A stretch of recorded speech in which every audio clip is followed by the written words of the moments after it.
और कैलाश मानसरोवर गुरु पूर्णिमा के दिन मैं बिल्कुल कैलाश क्षेत्र में ही था और झील के पास हम टेंट लगा के रहे हुए थे।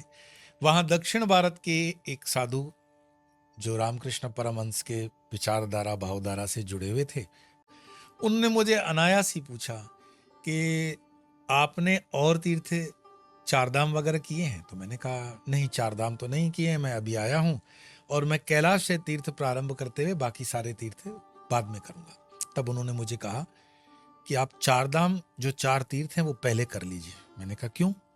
बोले बस आप इसको कर लेंगे तो अच्छा रहेगा। मैंने कोई विशेष कारण? बोले विशेष कारण मैं प्रमाण के साथ तो नहीं कहूँगा कि क्या तारीख और समय दूं, पर हम हिमालय के अंदर एक टाइटैनिक जिसको बोलते हैं ना पेट्स की मूवमेंट को ऑब्जर्व कर रहे हैं। वो पढ़े लिखे साधु थे और उन्होंने कहा कि एक अर्थक्वेक होने वाला है हिमालय में और उसके बाद ये चारधाम के रास्ते थोड़े बहुत डिस्टर्ब हो जाएंगे और हो सकता है इसमें से केदार वगैरह जो तीर्थ हैं, केदारनाथ है, बद्रीनाथ है, वो बंद हो जाए। और ऐसा कई जगहों पे उल्लेख भी आता है। इसलिए नया बद्री और नया केदार का तीर्थ अभी से अस्तित्व में आ रहे हैं। ये बात मैं 20-25 साल पुरानी आपको बता रहा हूं और आज मैं इस चीज को 25 साल बाद बताता हूं कि भारत की 3 बार की परिक्रमा और तीर्थों का तीर्थाटन करने के बाद आपका जो आग्रह था कि भगवान शिव के ऊपर कुछ विशेष एपिसोड बनाया जाए, तो भगवान शिव का जो स्थान है केदारनाथ, अनादि काल से ये केदारनाथ हजारों हजारों वर्षों से गाथा गा रहा है सनातन की। मैं कहाँ से प्रारंभ करूं? अगर मैं मात्र एक समय के घड़ी को लूं तो महाभारत काल से प्रारंभ करूं, तो महाभारत काल की कहानी से अगर प्रारंभ करता हूं तो सीधी सी बात है, कृष्ण आ जाएंगे, पांडव आ जाएंगे। तो जब पांडवों ने अपने ही परिवार के साथ युद्ध कर दिया तो उनके ऊपर वॉर इज वॉर, कुछ ना कुछ तो उसका पाप पुण्य आता है। तब पांडवों को कृष्ण कहते हैं कि देखो, ये बात सच है कि ये धर्म युद्ध था, ये बात सच है कि हमने धर्म युद्ध के लिए, धर्म स्थापित करने के लिए युद्ध की, लेकिन ऊपर वाले के नियम के अनुसार कुछ तो हमारी हत्याएं हमारे अकाउंट में लिखी गई हैं। तो आप उस पाप से उरण होने के लिए भगवान शिव की कृपा प्राप्त करें और भगवान शिव की आराधना करें और भगवान शिव ही आपके इस महापाप को दूर कर सकता है। तो क्या करना चाहिए? तो बोले जाइए शिव की शरण में जाइए। और पांचों पांडव द्रौपदी के साथ भगवान शिव को खोजते खोजते नेपाल जाते हैं। भगवान वहां से लुप्त हो गए। हरिद्वार, ऋषिकेश, काशी, ऐसे अन्य क्षेत्रों का विवरण आता है और बाद में उनको चलता है कि इस समय भगवान केदार क्षेत्र में है, केदार क्षेत्र का नाम है। तो वो वहां पहुंचते हैं और जब अभी चलना प्रारंभ ही है तो उनको पता चल जाता है कि भगवान श्री कृष्ण ने अपना शरीर छोड़ दिया पंच महाभूतों का। तो मन से वो बहुत दुखी तो हुए, लेकिन उन्हें पता था कि उन्हें अपना प्रायश्चित करने के लिए भगवान शिव की आशीर्वाद चाहिए ही चाहिए। अब वो केदार क्षेत्र में भगवान शिव को ढूंढ रहे हैं और एक जगह जब ऐसी आ जाती है जहां कई गाय बैल चल रहे हैं, तो उसमें भीम एक युक्ति लड़ाते हैं कि इसमें शिवजी तो हैं, पर शिवजी ने स्वरूप बदल दिया है और वो बैल नंदी के स्वरूप में आ गए हैं, बैल के स्वरूप में आ गए, तो उसको कैसे पकड़ा जाए? तो वो दोनों टांगे पहाड़ों पर खड़े करके इस तरह करते हैं कि बैल तो निकल जाएगा उसके नीचे से, भगवान कभी टांग के नीचे से नहीं निकलता है। आप ये याद रखना, जब शिव की परिक्रमा करते हैं तो उनकी जलधारी को कभी हम क्रॉस नहीं करते हैं टांग से, आधी ही करके वापस आ जाते हैं। कई चीज़ों में हमें कहा जाता है, बच्चों के छोटे नवजात शिशुओं को भी कभी क्रॉस नहीं करते हैं लेग से, तो उसके कारण है। पर आज हम बात कर रहे हैं केदारनाथ की। अब जब भीम खड़े हो गए तो सारे बैल निकल रहे, एक बैल उसमें से नहीं निकल रहा था। भीम समझ गए ये शिव है और उन्होंने उसको पूंछ से पकड़ना शुरू किया। बैल जो है वो जमीन में धंसना शुरू होता है। ये एक कृत्य ऐसा है जो कुदरत का वही विराट स्वरूप कर सकता है जिसके पास पावर हो। करते करते करते करते उसका जो खूंट है पीठ के ऊपर, उसको वो पकड़ लेते हैं और भगवान शिव उनको दर्शन देते हुए कहते हैं कि अब मैं यहाँ खूंट स्वरूप में रहूंगा, तुम यहीं तपस्या करो। और आगे की कहानी तो केदार के आप महात्म्य को पढ़ोगे तो उसमें पता पड़ेगा। लेकिन जो जमीन के अंदर वो जाते हैं बैल स्वरूप भगवान शिव, तो वो 5 जगहों से अलग अलग अपने शरीर को प्रकट करते हैं। उसको कहते हैं पंच केदार। ये पंच केदार की यात्रा भी बड़ी खूबसूरत होती है, बहुत करने लायक है। तो केदारनाथ में उनका कुबर उठा, पीठ वाला। तुंगनाथ में उनकी भुजाएं उठी। रुद्रनाथ में उनका चेहरा उठा। और मध्य महेश्वर में नाभि और पेट, और कल्पेश्वर में उसके बाल। ये इलाका पंच केदार जो है उसी केदार के आसपास का ही है, और इसको पंच केदार की यात्रा कही जाती है। और पंच केदार महाभारत के भीम से और महाभारत के अन्य पात्रों से जुड़ी हुई कहानी है। आगे चल करके जो स्वर्ग आरोहण का सब्जेक्ट आता है पांडवों में, तो स्वर्ग आरोहण भी पांडव वहीं से करते हैं। अब इसका मतलब ये नहीं है कि कोई प्लेन आया होगा, वो कोई जहाज में बैठ करके गए होंगे। आदि शंकराचार्य का भी समाधि स्थल वही है। हालांकि इसमें थोड़ा बहुत कहीं विवाद भी है, पर हम मानते हैं कि वही है, क्योंकि जहां पढ़ने को समझने को मिलता है वही स्थान होना चाहिए। शंकर ही शंकर की जगह पे जा सकता है। तो आदि शंकराचार्य केदारनाथ गए, वहां उनकी समाधि है। लेकिन ये सारी चीजें मैं आपको इतिहास से भी जोड़ के बताता हूँ। 16 और 17 जून 2013 की वो विनाशकारी सुनामी जो केदारनाथ के पीछे से मंदाकिनी और अन्य नदियों ने अपने जल से उसको लबालब कर दिया। मंदिर के अंदर कई सौ यात्री थे, फंस गए, मरने की नौबत आ गई थी, क्योंकि पूरी तरह से पानी, पहाड़ का पानी, उसकी स्पीड होती है। लेकिन आप जब केदार में जाओगे तो आपको यह दर्शन मिलेगा कि मंदिर के कुछ फुट दूर ही एक भीम का विशाल भीम शिला करके पानी से आके रुक जाती है और पानी को दो हिस्सों में बांट देती है। मंदिर बच जाता है। लेकिन बात यहां तक भी नहीं है कि मंदिर 2013 में बचा। इसके पहले भी वैज्ञानिक कहते हैं कि 400 साल तक यही केदार का मंदिर हिम के दबाव में दबा रहा, मतलब लुप्त हो गया, पूरी बर्फ आ गई। फिर 400 साल बाद हिमयुग समाप्त होता है। इसको संक्षिप्त युग करेंगे, पूरा तो हिमयुग नहीं है, लेकिन 400 साल तक केदारनाथ दबा रहा। ज्यों का त्यों मंदिर के पत्थरों में जो वैज्ञानिक हैं उन्होंने शोध किया कि बर्फ के दबाव के वो सब कारण उसमें मिलते हैं, वो हिस्ट्री मिलती है।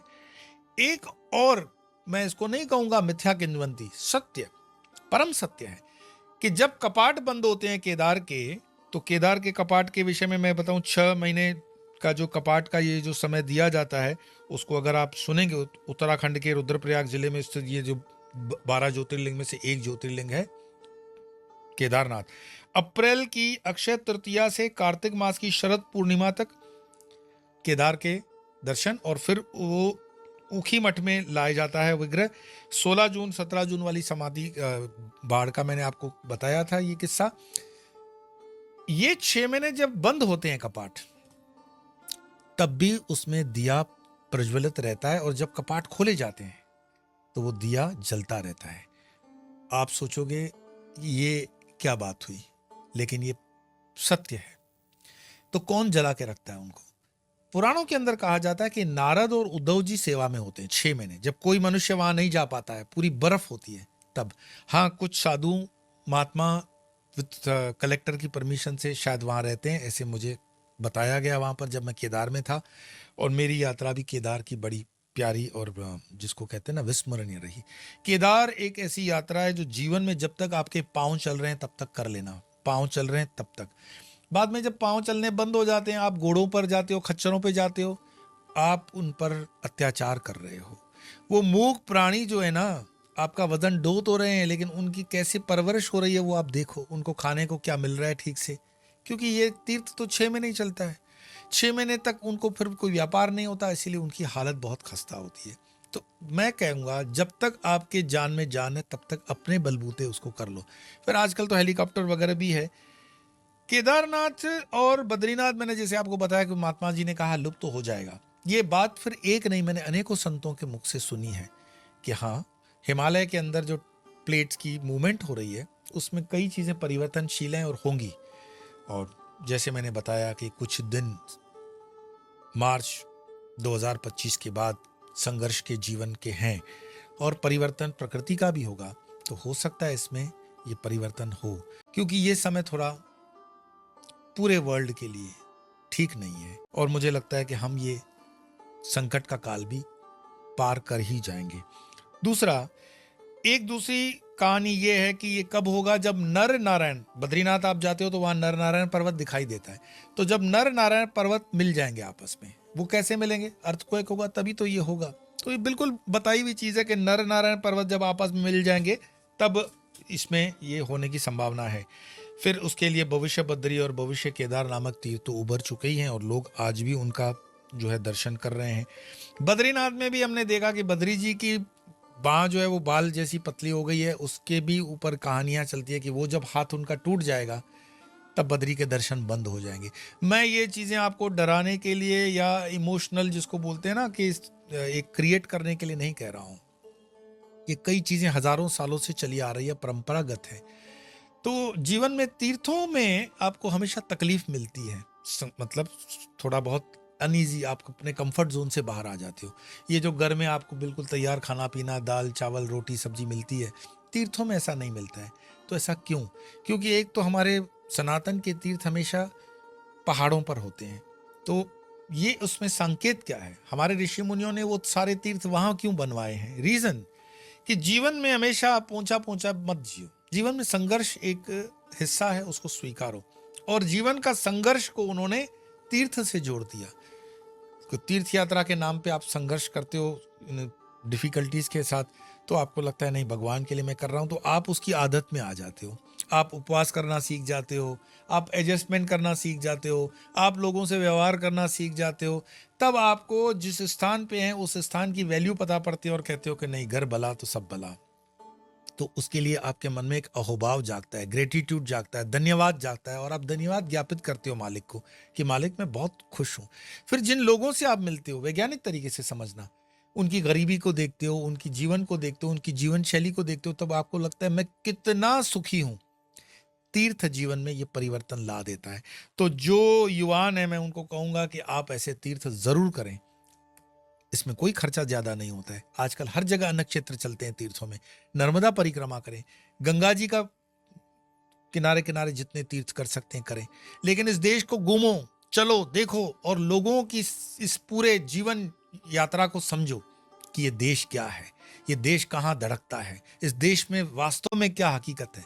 केवल राजनीतिक चश्मे से इस देश को नहीं देखा जा सकता। सामाजिक है, आर्थिक है, आध्यात्मिक है, और भी न जाने कितने पैरामीटर्स के ऊपर आप अपने जीवन को ऊंचा कर सकते हो। वैसे एक और भी बात आ जाती है, ये 6 महीने जो दिया जलता रहता है, तो कुछ जगह पे ऐसा पढ़ने को मिलता है कि देवताओं और गंधर्वों द्वारा तब पूजा चलती है शिव जी की, और शिव जी उसको स्वीकार भी करते हैं। उद्धव और नारद का तो मैंने आपको बताया ही था, लेकिन बाद में और भी जो चीज़ें पढ़ने में आई वो आपको समझनी पड़ती हैं। एक अंग्रेज पर्वतारोही एरिक शिप्टन 1926 में एक बुक के अंदर एक परंपरा को उसने दर्ज किया है कि कई सैकड़ों साल पहले एक ही पुजारी केदारनाथ और बद्रीनाथ दोनों मंदिरों में सेवाएं आयोजित करता था। वो रोजाना दोनों स्थानों के बीच आया जाया करता था। दोनों पहाड़ों पे है, ये केदार है, ये बद्री है। दोनों के बीच में कोई कनेक्टिविटी ऐसी नहीं है रोड की एक साथ आ जाओ, पहले पहाड़ चढ़ना पड़ता है, उतरना पड़ता है, चढ़ना पड़ता है। लेकिन वो पुजारी एक ही दिन में दोनों जगहों पे, कई सालों तक ऐसी परंपरा रही। ये मैंने लोकल लोगों से भी सुना हुआ है, और ये बात असत्य होने का कोई कारण मुझे दिखाई नहीं देता। हो सकता है काल के गति से बाद में चीजें ये हो। ये 4 धाम की यात्रा जो हम करते हैं कि बद्रीनाथ, केदारनाथ, यमुनोत्री, गंगोत्री, ये 4 धाम बोला जाता है, लेकिन ये छोटा 4 धाम है। मूल 4 धाम कौन से हैं? पुरी की यात्रा, रामेश्वरम, द्वारका और बद्रीनाथ। तो मुख्य 4 धाम कौन से हैं? पूर्व में पुरी, दक्षिण में रामेश्वरम, पश्चिम में द्वारिका और उत्तर का बद्रीनाथ। ये हुए 4 धाम। लेकिन उसकी छोटी यात्रा करते हैं यमुनोत्री, गंगोत्री, बद्री और केदार। तो छोटा 4 धाम उसको कहते हैं।